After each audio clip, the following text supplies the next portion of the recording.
아멘. 우리 옆 사람과 한번 인사하기 사랑합니다. 축복합니다.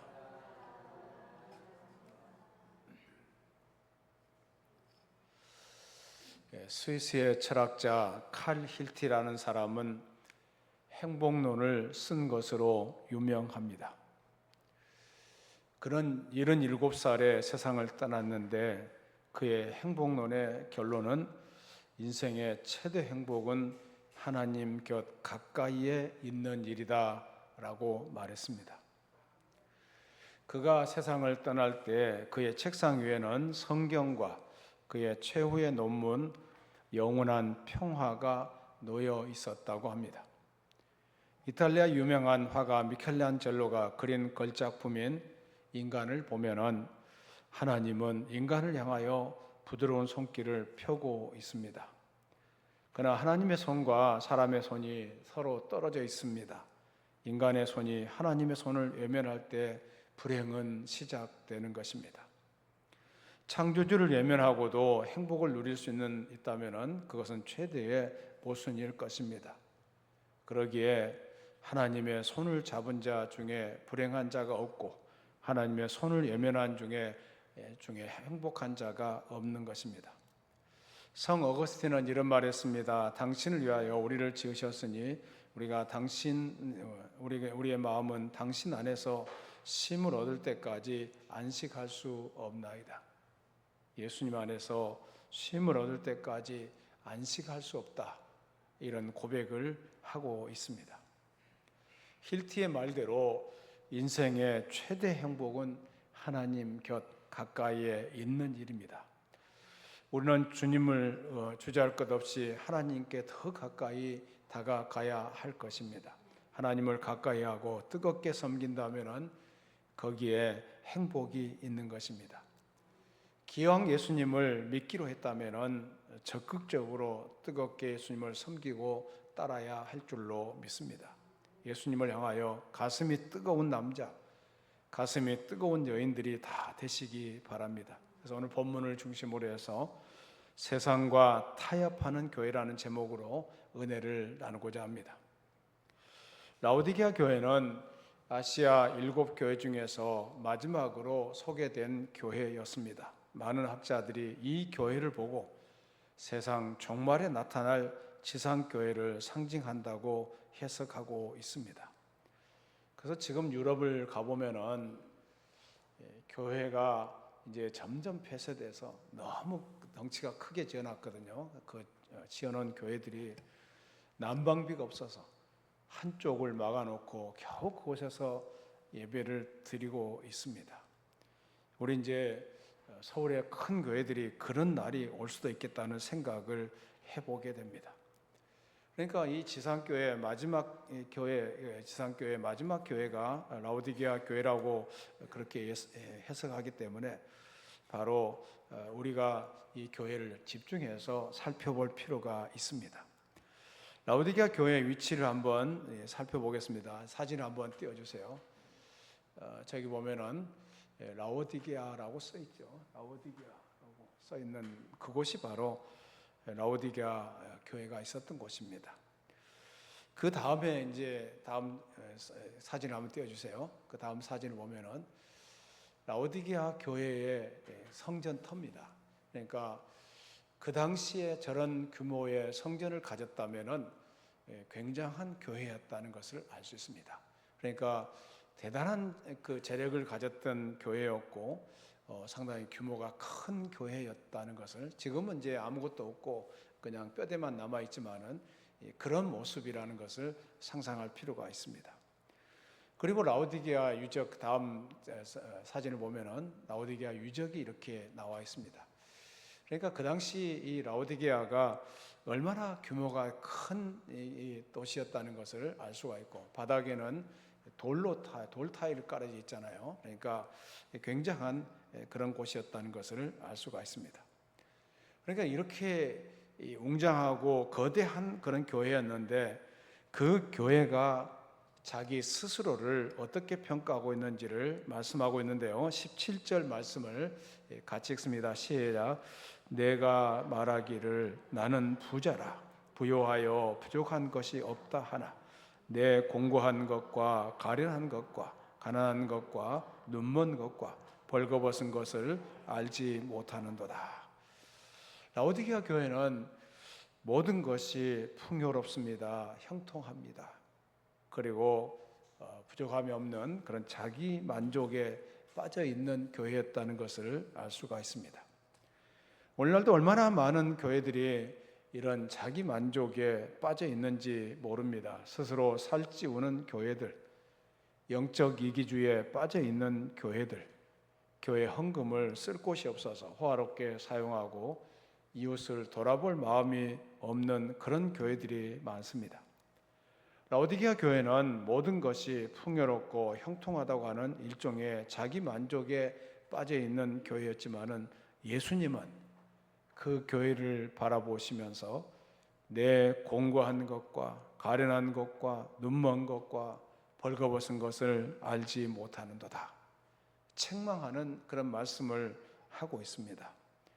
공고하고 가련하고 이 가련할 뿐만 아니라 눈까지 멀고 벌거벗어서 차마 뭔가를 가려주지 않으면 안 될 그런 꼴불견의 교회였다는 것입니다. 얼마나 답답하고 기가 막힌 현실입니까? 라오디게아 교인들의 착각을 해도 보통 착각을 한 것이 아닙니다.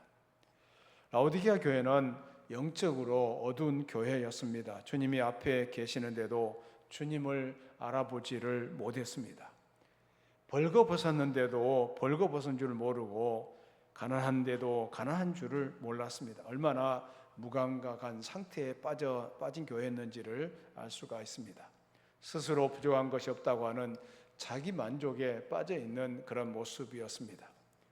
우리가 영적으로 깨어있지 않으면 우리도 이와 같은 상태에 빠질 수 있다는 사실을 알아야 합니다. 오늘 현대 교회 중에 라오디게아 교회 모습과 같은 교회가 많습니다. 그리고 우리 그리스도인 중에서도 이와 같은 상태에 빠진 사람이 많습니다.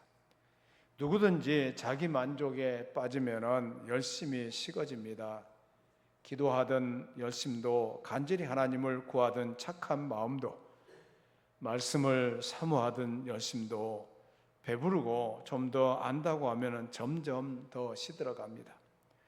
교회를 출석하던 열심도, 주님을 향한 뜨거운 열정도 스스로 부하다고 생각하는 자들에게 오래 가지를 못합니다. 열심히 식어지면 그 다음에는 무관심한 사람이 돼가고 맙니다. 마태복음 11장 16절 17절에서 예수님께서 이런 말씀을 하셨습니다. 이 세대를 무엇으로, 같이 읽겠습니다. 이 세대를 무엇으로 비유할까? 비유하건대 아이들이 장터에 앉아 제 동물을 불러 이르되 우리가 너희를 향하여 피리를 불어도 너희가 춤추지 않고 우리가 슬피 울어도 너희가 가슴을 치지 아니하였다 함과 같도다. 그러니까 피리를 불어도 춤을 추지 않아요. 그리고 슬피 울어도 가슴을 치지 않은, 아무 상관이 없어요. 다른 사람이야 죽든 말든 상관이 없어요. 나만 만족하면 된다고 생각합니다. 이런 사람은 기도하자고 해도 관심을 보이지 않습니다. 또 누가 열심을 내면은 이렇게 말합니다. 나도 옛날에는 그랬어. 좀 더 시간이 가면 나와 같아질 것이다 라고 말합니다. 적당히 신앙생활을 하려고 합니다. 적극적이지도 않고 그렇다고 예수를 안 믿는 것도 아닙니다. 예수님은 이런 미지근한 사람을 좋아하지 않는다라고 말씀합니다. 얼마나 좋아하지 않은지 입에서 토하여 낸다라고 말씀했습니다. 16절 말씀을 같이 읽습니다. 16절은 시작. 내가 이같이 미지근하여 뜨겁지도 아니하고 차지도 아니하니 내 입에서 너를 토하여 버리리라. 우리는 이 말씀을 두려운 말씀 마음으로 받아야 합니다. 라오디게아에는 온천이 있었는데 그 온천물이 광물질을 많이 포함하고 있어서 독특한 맛을 지니고 있다고 합니다. 그렇기 때문에 그 물을 마실 때는 아주 뜨거울 때 마시거나 아니면 아주 차가울 때 마셔야 하지, 미지근할 때 마시면 구토가 난다고 합니다. 그것을 염두에 두고 주님께서 지금 말씀하시는 것입니다. 라오디게아 교회에 있는 교회 주변에 있는 파묵칼레 사진을 한번 띄워주시면 좋겠어요. 파묵칼레 사진입니다. 온천이 저렇게 흐르고 있어요. 석회석이 흘러나와서 저기에서 목욕하는 사람들의 사진도 있던데요. 아무튼 굉장히 부유한 곳입니다. 넉넉한 곳입니다. 정말 이 부족할 것이 없는 그런 곳이라는 것을 알 수가 있습니다. 주님은 우리를 향하여 뜨거운 가슴으로 당신을 사랑하기를 원하십니다. 먼저 우리를 뜨겁게 사랑하는 분이십니다.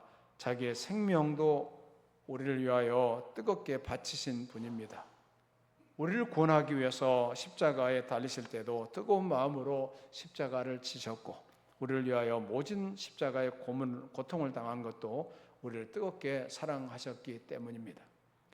예수님 우리를 위해서 그렇게 뜨거운 열정을 쏟아 부어 주셨기 때문에 주님도 우리를 향해서 뜨겁게 사랑하고 믿고 순종하고 헌신하기를 원하시는 것입니다.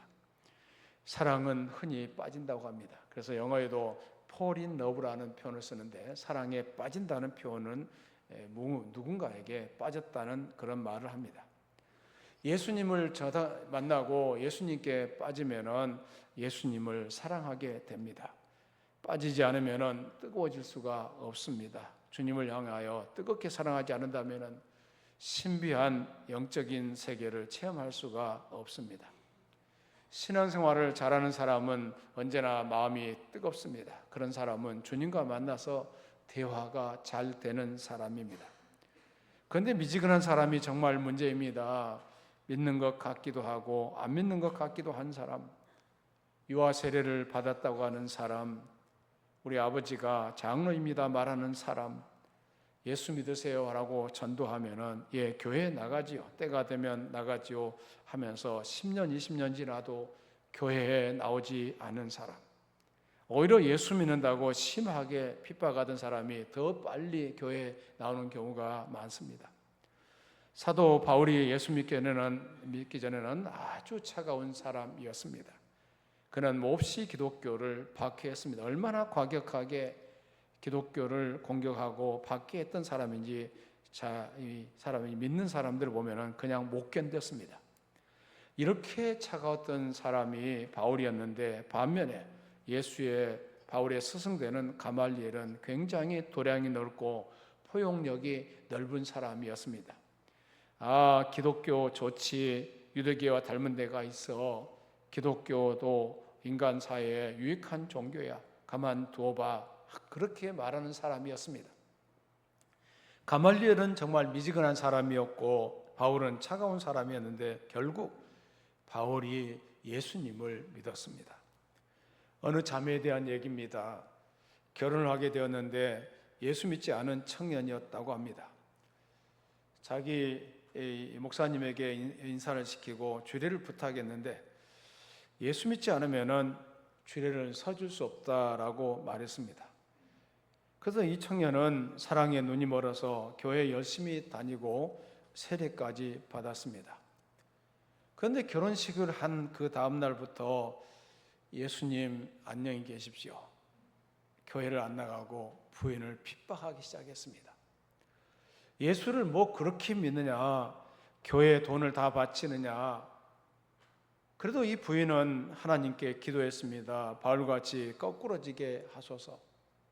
그런데 이 두 부부가 캐나다로 이민 와서 이렇게 살아가는데, 어느 날 웬 남자가 이유 없이 가슴에 총을 쏴서 관통상을 입고 병원에 입원했는데 의사들은 가망이 없다라고 말합니다. 그래서 병상 곁에서 하나님을 향하여 간절히 기도했다고 합니다. 그런데 놀라운 기적이 일어났습니다. 회복이 되었고 의사들도 깜짝 놀라더라는 것입니다. 그 후에 퇴원해서 예수를 믿는데 이 자매보다 더 뜨겁게 열심히 예수를 믿었다고 합니다. 먼저 서두르고 주머니에 있는 돈을 몽땅 헌금하고 헌신하고 열심을 내더라는 것입니다. 뜨거운 사람으로 변화된 것입니다. 라오디게아 교회가 이렇게 미지근하게 된 데는 그 이유가 있습니다. 그것은 그 교회가 한때 굉장히 뜨거웠다가 자기 만족에 빠져 미지근해졌다는 사실입니다. 사람들이 한참 좋을 때 자기 도취에 빠지기 쉽고 영의 눈이 멀어지기 쉽습니다. 라오디게아 교회도 한때는 굉장한 은혜를 받았고 뜨거웠던 교회였습니다. 그런데 주의하지 않으니까 자기 만족에 빠지게 된 것입니다. 신앙은 과정입니다. 지속적으로 주님을 향해서 달려가야 할 과정입니다. 빌립보서 3장 12절에서 바울은 이런 고백을 합니다. 같이 읽겠습니다. 내가 이미 얻었다 함도 아니요 온전히 이루었다 함도 아니라 오직 내가 그리스도 예수께 잡힌 바 된 그것을 잡으려고 달려가노라. 예수님을 만났다면은 예수님을 향해서 계속 예수님을 향해 달려가는 그런 모습이 되어야 합니다. 예수께 잡힌 바 된 그것을 잡으려고 바울은 달려간다고 표현했습니다. 자기 만족에 빠지는 순간부터 눈이 어두워집니다. 그리고 귀도 어두워집니다. 그래서 신앙은 점점 식어지는데도 하나님께로부터 받았던 놀라운 은혜가 그대로 있는 줄로 알고 여전히 부자라고 착각하고 있는 것입니다. 얼마나 기가 막힌 현실입니까? 나도 과거에는 참 뜨겁게 예수를 믿었어요. 이런 말을 하는 사람들이 있습니다. 문제가 있습니다. 또 라오디게아 교회가 미지근해진 또 하나의 이유는 환경의 원인이 있었습니다. 라오디게아 도시는 지금의 터키 내륙 지방에 위치해 있는데 그 당시에도 300년의 역사를 가진 도시였습니다. 굉장히 부유한 도시였습니다. 아까도 사진을 통해서 보았지만은 굉장히 부유했습니다. 얼마나 부유했는지 AD 60년에 대지진이 일어나서 도시가 크게 파괴되었을 때 로마 정부가 복구비를 지원해 주겠다고 해도 그것을 사양하고 독자적으로 도시를 재건할 정도로 돈이 많았습니다. 도시 중심지에는 금융가가 밀집되어 있었고 제약기술이 뛰어났고 유명한 의사들도 많았다고 합니다. 그리고 온천이 있는 관광도시, 아까 파무칼레라는 사진을 보셨잖아요. 얼마나 많은 사람들이 배가 불렀는지 모릅니다. 환경이 너무 좋아지면 사람들은 신앙을 잃어버린 경우가 많습니다. 신명기 8장 12절부터 14절까지 말씀을 같이 읽겠습니다. 시작. 내가 먹어서 배부르고 아름다운 집을 짓고 거주하게 되며 또 내 소와 양이 번성하며 내 은금이 정식되며 내 소유가 다 풍부하게 될 때에 내 마음이 교만하여 내 하나님 여호와를 잊어버릴까 염려하노라. 여호와는 너를 애굽 땅 종되었던 집에서 이끌어내시고. 그러니까 넉넉해지고 여유가 있다는 것은 좋은 일 아니에요. 그런데 그 순간에 하나님을 잊어버릴 수가 있다는 것입니다. 하나님 앞에서 항상 겸손하게 주님을 바라보면서 살아가야 할 줄로 믿습니다. 우리는 환경 때문에 신앙이 나태해지지 않도록 해야 됩니다. 지금 이제 21세기를 살아가고 있잖아요. 한국은 이제 경제적으로 선진국에 해당되는 그런 나라입니다. 대단한 영향력을 갖고 있는 나라가 되었습니다. 그러다 보니까 교인들의 숫자는 점점 줄어들고 있고 코로나19를 거치면서 많은 사람들이 세상을 향해 나갔습니다. 그래서 우리에게는 위기의식이 필요합니다. 이렇게 살 수는 없다. 이 땅에 사는 것이 덧없고 아무것도 아니라는 생각을 하면서 살아야 합니다. 다윗은 시편 39편 4절부터 6절에서 이런 말씀을 했습니다. 같이 읽겠습니다. 여호와여 나의 종말과 연한이 언제까지인지 알게 하사 내가 나의 연약함을 알게 하소서. 주께서 나의 날을 한 뼘 길이만큼 되게 하시매 나의 일생이 주 앞에 없는 것 같사오니 사람은 그가 든든히 서 있는 때에도 진실로 모두가 허사뿐이니이다. 진실로 각 사람은 그림자같이 다니고 헛된 일로 소란하며 재물을 쌓으나 누가 거둘는지 알지 못하나이다. 물질이 풍부하다고 하나님을 잊어버리면 안 됩니다. 넉넉하다고 해서 하나님을 멀리하면 안 됩니다. 자기 만족에서 깨어나 좀 더 잘 믿어야겠다는 뜨거운 사람으로 바뀌어야 될 줄로 믿습니다. 이렇게 미지근한 라오디게아 교회를 향해서 예수님께서 말씀하시는데요. 19절 말씀을 같이 읽습니다. 19절이면 시작. 물은 내가 사랑하는 자를 책망하여 징계하노니 그러므로 내가 열심을 내라 회개하라. 이 사랑하는 자를 책망하며 징계한다고 했는데, 그래서 열심을 내서 회개하며 살아가라는 것을 말씀하고 있습니다. 내 음성을 듣고 문을 열면은 내가 그에게로 들어간다고 했습니다. 20절 말씀을 같이 읽습니다. 20절입니다. 시작. 볼지어다 내가 문 밖에 서서 두드리노니 누구든지 내 음성을 듣고 문을 열며 내가 그에게로 들어가 그와 더불어 먹고 그는 나와 더불어 먹으리라. 이 20절 말씀은 우리가 전도할 때 많이 사용하는 말씀입니다. 물론 이 말씀이 불신자에게도 해당되는 말씀이기도 하지만은, 그러나 오늘 본문을 보면은 불신자에게 주셨던 말씀은 아닙니다.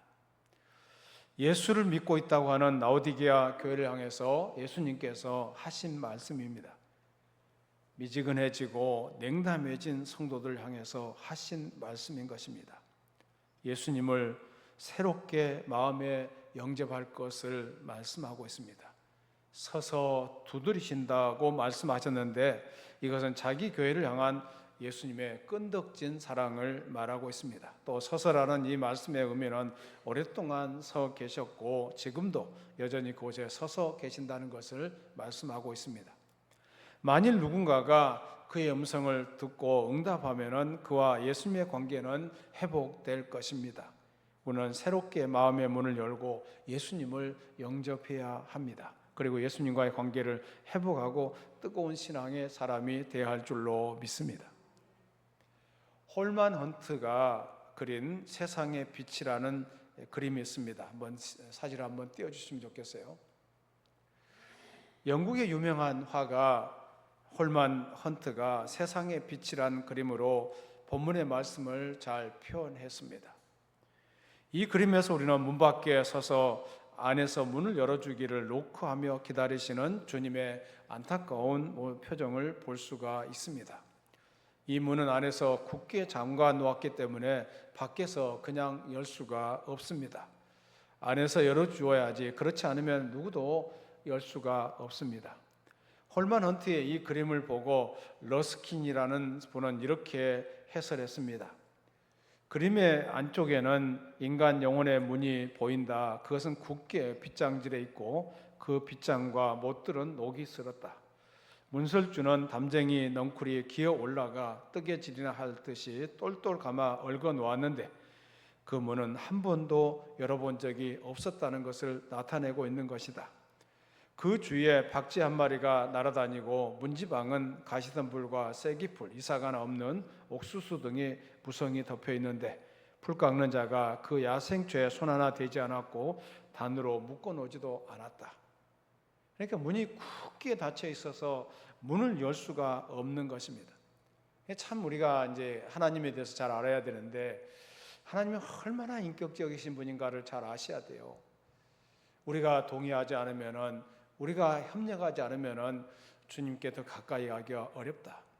그래서 성령 받은 사람들은 하나님께서 우리의 마음의 문을 열고 우리 스스로가 성령의 불길을 받아들이고 성령 인도하심을 따라 살아야 한다는 것을 말씀하고 있습니다. 그러니까 예수님은 얼마나 인격적이신지 우리가 성령 체험을 해보신 분들은 알겠지만은, 내가 기도를 쉬하겠다고 하는 순간에 나는 기도를 쉴 수가 있어요.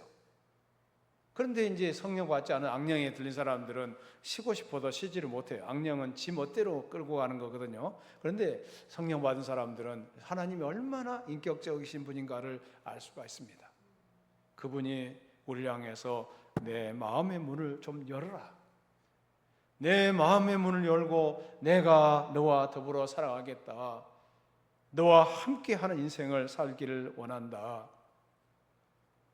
라오디게아 교회는 어떻게 생각했습니까? 너는 내가 부자다. 나는 풍족하고 부족한 것이 조금도 없다고 하지만은 사실 너는 비참하고 불쌍하고 가난하고 눈멀고 벌거벗은 것을 알지 못하고 있다라고 예수님은 말씀하셨습니다. 문을 열고 나와의 관계를 다시 회복하고 뜨거운 신앙인이 되어야 한다는 것을 말씀하고 있습니다.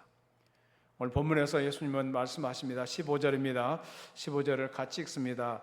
내가 내 행위를 아노니 내가 차지도 아니하고 뜨겁지도 아니하도다.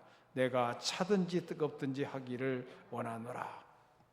차든지 뜨겁든지 하라는 것입니다. 우리가 이 세상을 살 때는 두 번 사는 것이 아닙니다.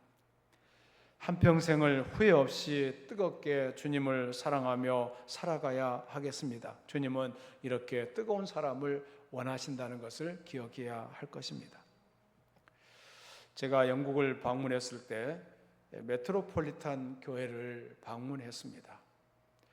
이곳은 바로 스펄전 목사님이 목회하던 그런 교회였습니다. 규모가 굉장히 큰 예배당이었습니다. 그런데 이분이 1866년 소속 교인이 4,366명으로 집계되었는데 그 당시 세계에서 가장 큰 교회로 알려져 있었습니다. 하론 스펄전 목사님이 4,366명의 교인들을 앉혀놓고 이런 말을 했다고 합니다. 사랑하는 형제 여러분, 주님을 향해서 가슴이 뜨거운 사람 12명만 있다면 이 런던의 삭막하고 고독한 환경을 기쁨이 충만한 곳으로 바꿀 수가 있습니다. 그러나 4,366명이 있다고 할지라도 전부가 다 미지근한 신자라면 아무것도 할 수가 없습니다 라고 말했다고 합니다. 주님께서 지금 문 밖에 서서 문을 두드리고 계신다고 합니다. 마음의 문을 열고 새롭게 주님을 영접하시기를 바랍니다. 저는 요즘에 이제 한국 교회를 위해서 기도할 때마다 이제 많은 사람이 교회를 떠났잖아요. 지금 인터넷에서 얼마나 기독교를 비난합니까? 기독교인들이 실수하는 것을 가지고 얼마나 대서특별합니까? 얼마나 많은 댓글이 달립니까? 예수님께 돌아오기가 참 어려운 시기가 아닌가 생각이 듭니다. 그 가운데서도 예수님을 자랑하고 예수님께 받은 은혜를 나누고 사람들에게 그 은혜를 얘기하다 보면은 그래도 우리 말을 들을 사람이 생기지 않겠어요? 우리 이런 위기의식을 가지고 이 세대를 대해야 됩니다. 우리가 뜨거운 마음을 가지고 주님을 섬기는 주의 종들이 되어야 할 줄로 믿습니다. 아직도 나는 미지근하구나, 주님이 입에서 토해낼지도 모르겠구나, 좀 더 열심을 내야지, 뜨거운 사람이 되어야지, 이런 각오가 우리 모두에게 있어야 될 줄로 믿습니다. 이 마지막 때 또 주님이 언제 오실지 알 수 없잖아요. 저는 이제 요즘에 8월 달이 무척 더웠어요. 8월 말까지도 더울 거란 얘기도 들려옵니다.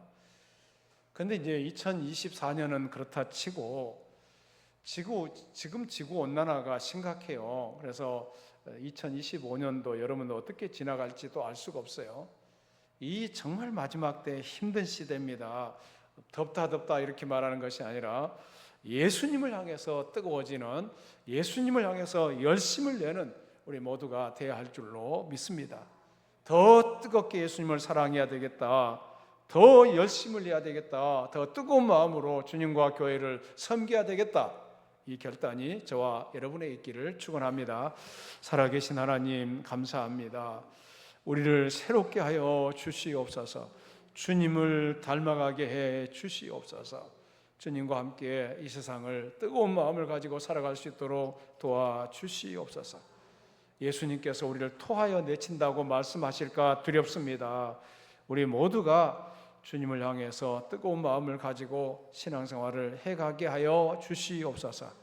하나님 아버지, 우리 늘푸른교 성도들 더 뜨거운 마음으로 주님을 섬기게 하여 주시오며, 현장 예배를 드리는 성도들, 온라인 예배를 드리는 성도들 모두가 다 뜨거워지게 하여 주시옵소서. 주님을 뜨거운 마음으로 섬기는 주의 종들이 되게 하여 주시옵소서. 예수 이름으로 기도드리옵나이다. 아멘.